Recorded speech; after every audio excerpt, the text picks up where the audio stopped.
Hey everybody, so today I'm in Swarkestone. That's a little village in Derbyshire. It's around about 5 miles from Derby. And I'm off to go and take a little look at what is Swarkestone Bridge. And it dates back to the 1200s. I believe the first mention was 1204. It's almost a mile in length. It is part of the A514 and it was mostly made, if not all, from local sandstone. So right in front of me I've got to cross the railway line that heads off towards Willington. It's back towards Long Eaton, Trentlock and Nottingham in that direction. Got the Trent and Mersey Canal just over there. You see some of the old canal buildings just there. We've got the narrowboat tied up around about where that tree is just there. So it's a perfect location to go for a wander. I'm going to cross the railway line safely at a proper foot pedestrian crossing, and I'll see if we can get ourselves nearer to this bridge.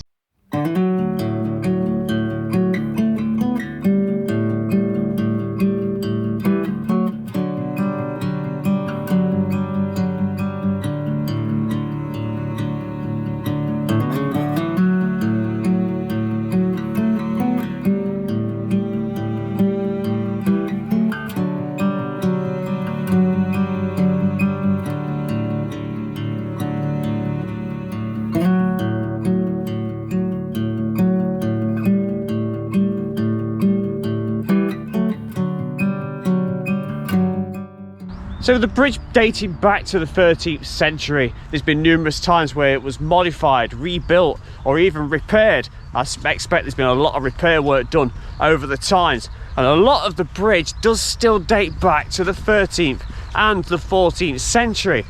And it was built to cross the River Trent, and there was a lot of marshland and it was also a lot of floodland, just as it is today.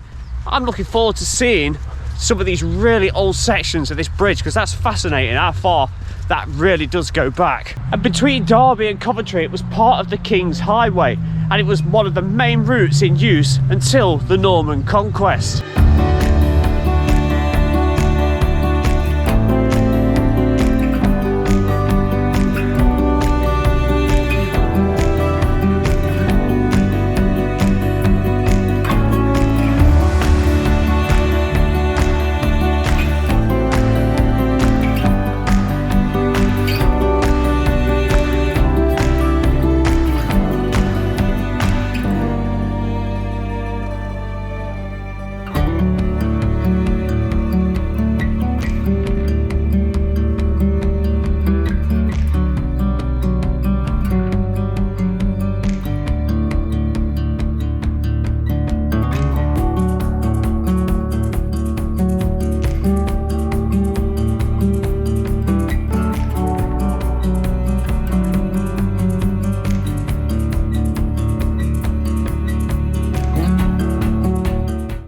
So we're at the first section of the bridge now, look, and this is the mighty River Trent, taking all its water, heading off down towards Nottinghamshire and the east coast.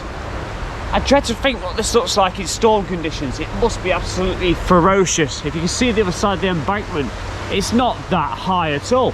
It's really, really low down, which explains why the bridge had to be a lot longer than just simply the crossing of the River Trent. That's where the marshlands and the floodlands come into play, and the bridge had to go on for almost a mile. And if we just pick up our River Trent crossing just there and follow my finger over there, you may just see the glimpses of vehicles on a bridge over there. That is our 13th and 14th century Swarkestone Bridge crossing, and it is very, very busy. I can see a tractor just making its way up, and it's holding a lot of traffic behind it, making it even more busier than it probably usually can be. It's also a bank holiday weekend, it's Easter, so I expect it's a lot busier than it would be normally. I'm going to get across the River Trent crossing and see if I can get down beside that extra long medieval bridge.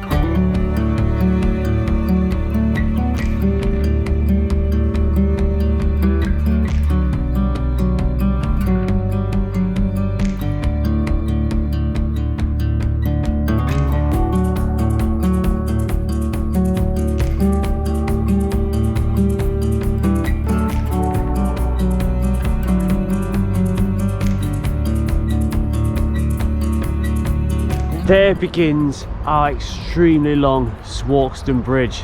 May not look like a bridge in places, it looks like stone walling, but all the way along there are sections of archways, and there's the very first arch just there, look, and there's the River Trent crossing that we just came over, and you can just make out the Trent behind me just there. Now over there is a public right-of-way footpath, I believe, and I'm going to attempt to follow that down to round about where them cars are going past now, and then follow the wall on the field side, because it's a bit dangerous on the bridge side. It's very, very narrow, and I kind of like don't really fancy taking you along there because it is going to be extremely noisy too, so talking will be a bit annoying as well. But I think there's more to see on the field side than on the road side anyway, but I'll peer the camera over every now and then and do some more drone footage too. So this is an extraordinary piece that we've come to right at the very beginning, or in the very first field. Look at the shape of these archways. You see where they've been reinforced with red brick, and there's even sections of blue brick in there to help with supporting this very, very old portion of Swarkestone Bridge. This one's lined with blue brick, look. You can see variations in stone just there, but it's more apparent on this side. You've got this sandstone colour, and then all of a sudden it stops, look. It's like a jumbled up bunch of rocks and stones just put into place, and then it continues on with a different variation of stonework.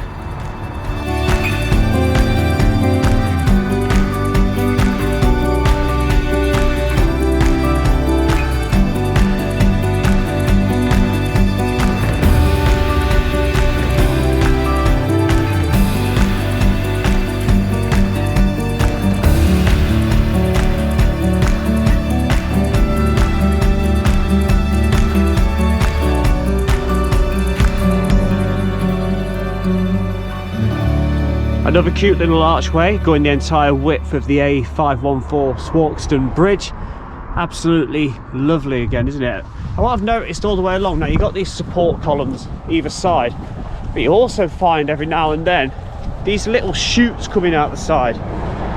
Let's poke you through. Can't really see anything, but what that does, they're the drains from the road. So when it rains, gets wet on top of the road, this is the method in which it drains out into the field. If we go further along, about another 10 meters, you'll get another one. This time we can actually see it going up to the grate.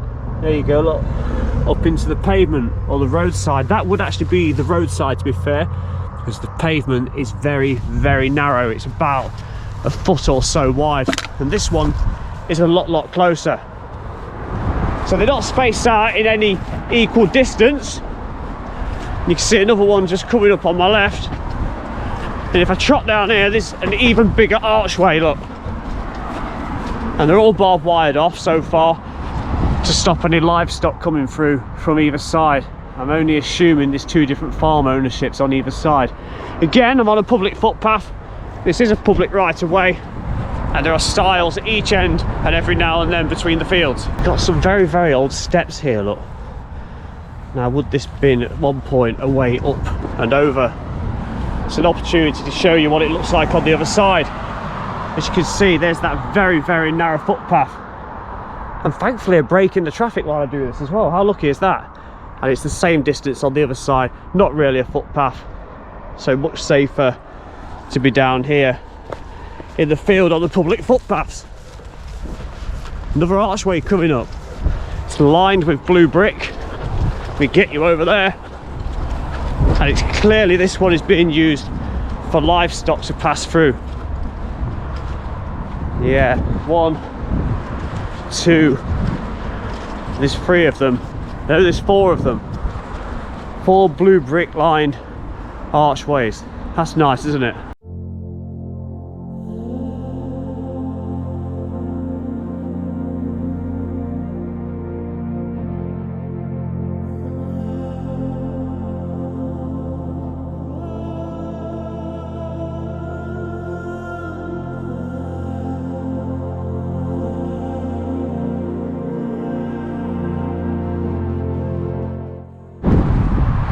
Now we're over halfway now. We've got a nice little bit of farm access going up. It's still got what is probably not the original posts for the access, and one just on the other side, look, but still been there a long time nevertheless. another support there, and also another one of those chutes for surface water off the road.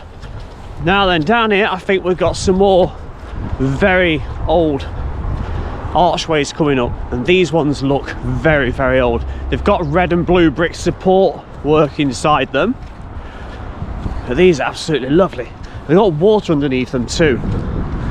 That must be brilliant for wildfowl, and maybe even sheep or cows that come in on the other side, because the other side isn't fenced off, isn't barbed wired off, so it'll allow any livestock or nature to drink out of this collected water under these beautiful arches. Immediately afterwards you can see some support, because the bridge has now gone somewhat higher, because you can see that by the chute being much higher away from the ground where the water comes down. A couple of recent additions to the wall to reinforce it there, look. And we've got more sandstone arches coming up, and these do not even have any brickwork to support them.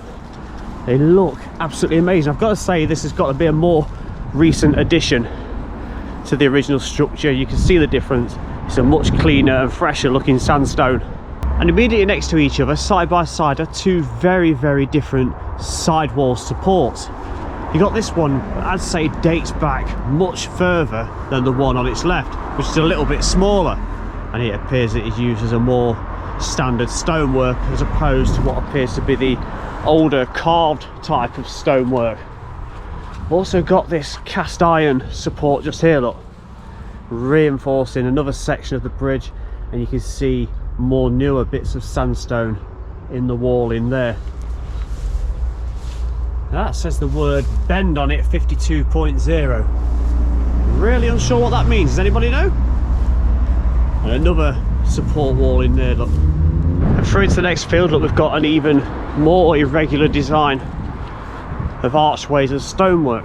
You've got that triangular shaped walling just there, that like abutment, and the blue brick lined archway to support the original structure.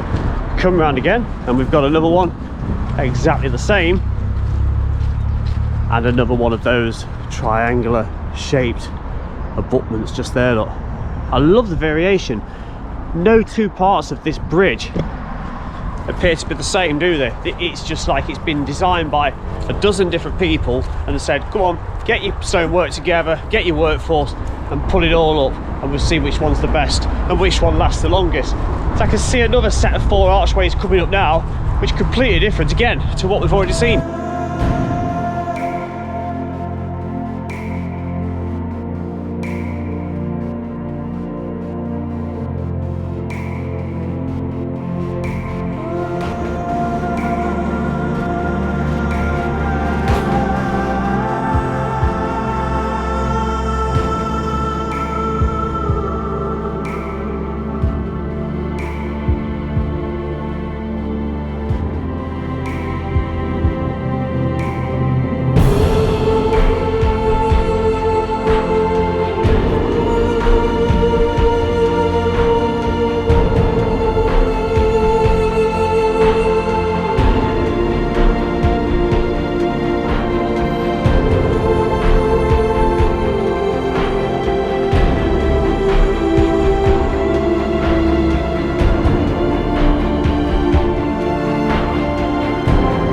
I'm not usually one to say that archways or tunnels look cute, but this pair behind me, they do look exactly just that. Just look at them. They're so tiny and so close together, they're like a little pair of eyes. I can see ducks through the other side, again highlighting that it's a haven for wildlife around here. And what you've got to imagine still sometimes is that this area would in fact flood, and that's what all these little archways are for, to allow that water to go through and onto the other side and continue its journey along the River Trent. I like them. They're probably the nicest pair I've seen. Now after those two cute little archways, it takes a little bit of a change again. It looks like we've got much more up-to-date walling. It's still really, really old, but in comparison to the 13th and 14th century, it is relatively newer and modern by its appearance. More archways coming up, and these look slightly different to the previous ones we saw. A nice 2 arches there, great big eyes.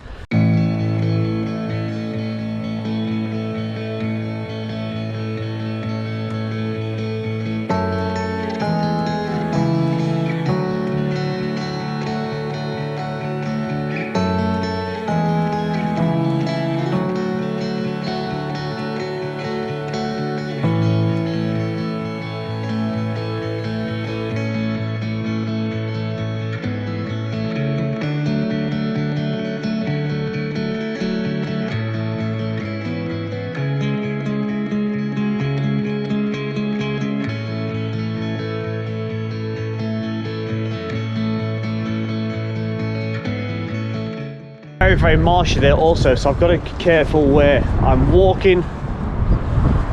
And look at that, it's like a little nose or a beak. It's like a pair of eagle eyes with its little beak.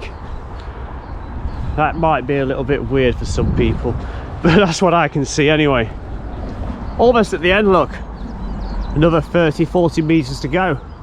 And you can see again how high up the road is currently, because there's one of those drains. You can just see a little pin of light going up to the grate and down to the slab at the bottom, which catches the impact of the water falling down to save erosion into the ground of constant rainfall. Another iron support beam there, and I think we've got one more arch coming into view down here. There we go, look at that. And this one is the first one I've seen which isn't barbed wired across. So let's go and stand underneath our Swarkestone medieval bridge and have a look out of the other side. We've got a bit of an echo as I go through, and that's what we can see over there. So we've got Swarkestone over there, got Chellaston over there, we've got the River Trent and the Trent and Mersey Canal just over there, and that is almost it. That's what we look like on the other side, blue brick support.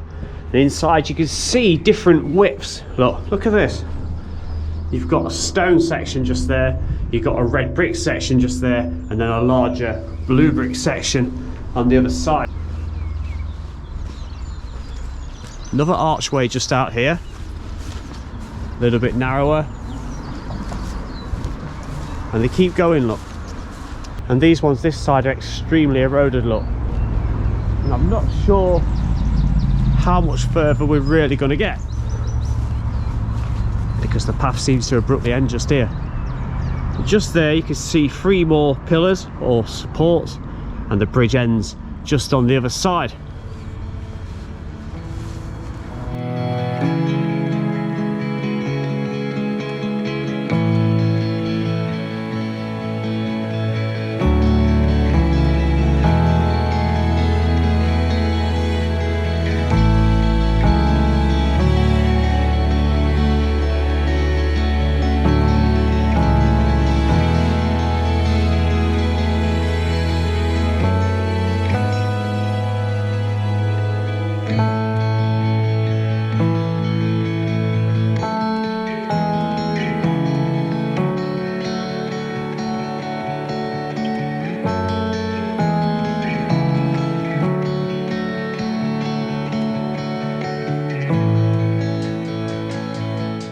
So I'm going to head on back now, and I really do hope that you enjoyed watching this video.